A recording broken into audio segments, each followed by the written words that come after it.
আৰু আমাৰ আজি ইয়াতে যিকেইজন আছে সমান কেইজনমান মজদুৰৰ শ্ৰমিকসকল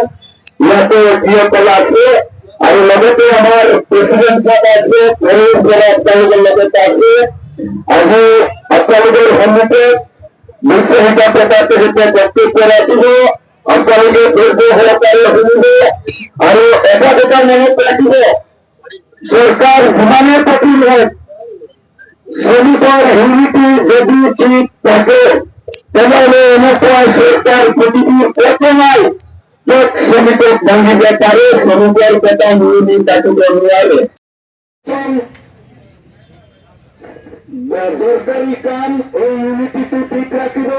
আমাৰ মাজত বিশৃঙ্খল পৰিস্থিতি সৃষ্টি কৰাৰ কাৰণে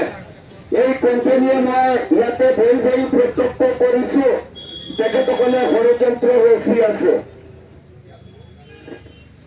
কোম্পানীয়ে এখন দুখন এম্বুলেন্স আপোনালোকৰ সন্মুখেদি দৌৰাব লৈ যাব আপোনালোকে কিন্তু কোম্পানীৰ ষড়যন্ত্ৰত ভৰি নিদিব আপোনালোকে সুশৃংখলভাৱে ইয়াতে বহিব মূৰ গৰম কৰাৰ একো নাই কোম্পানীৰ কাম হল আমাক ভাঙা আমাৰ বিভাজন কৰা আৰ আমাৰ কাম হল আমাৰ ইউনিট ৰ্যাঙ্ক কমান্ডেন্ট তেখেতে কথাখিনি আপোনালোকৰ সন্মুখত ৰাখিব আপোনালোকে যি অসীম ধৈৰ্যৰে আজি 11 বছৰ আন্দোলনত আছে আপোনালোকৰ মুখ দেখি গম পায় আপোনালোকে ভয় খোৱা নাই যিকোনো পৰিস্থিতিৰ মোকাবিলা কৰিবৰ কাৰণে আপোনালোক সাজু আছে সাজু আছে নে নাই জোৰকে কওক কমিটিৰ সৈতে এখন প্ৰেছ মিট পাতিছে আৰু আমাৰ সিদ্ধান্তখিনি ৱাকিবহাল কৰাৰ কাৰণে আমি এই মৃত্যুঞ্জয় সেৱাৰ শ্ৰমিক আৰু নৰ্থ ইষ্ট পেট্ৰলিয়াম মজদুৰ ইউনিয়নৰ শ্ৰমিক এই সকলো এই দুইটা সংগঠন জৰুৰীকালীন সংগঠন যোৱা কোভিড পিৰিয়ডত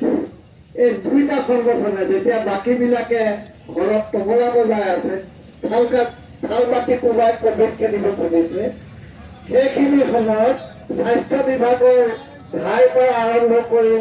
নাৰ্ছ আপোনালোক সকলোৱে লগ লাগি মৃতদেহ কঢ়িওৱাৰ পৰা আৰম্ভ কৰি বেমাৰী অনালৈকে চব কাম আপোনালোকে সম্পন্ন কৰিছে নিজৰ জীৱনটো আগবঢ়াই দিয়ে আৰু নৰ্থ ইষ্ট পেট্ৰলিয়াম মজদুৰ ইউনিয়নৰ শ্ৰমিকসকলে তেওঁলোকে গেছ লৈ মিজোৰামৰ নিচিনা জেগালৈ অৰুণাচলৰ মাজে মাজে তেওঁলোক ঘূৰি ফুৰিব লগা হৈছিল কোনে বচাব লাগিব তেতিয়া এই চৰকাৰে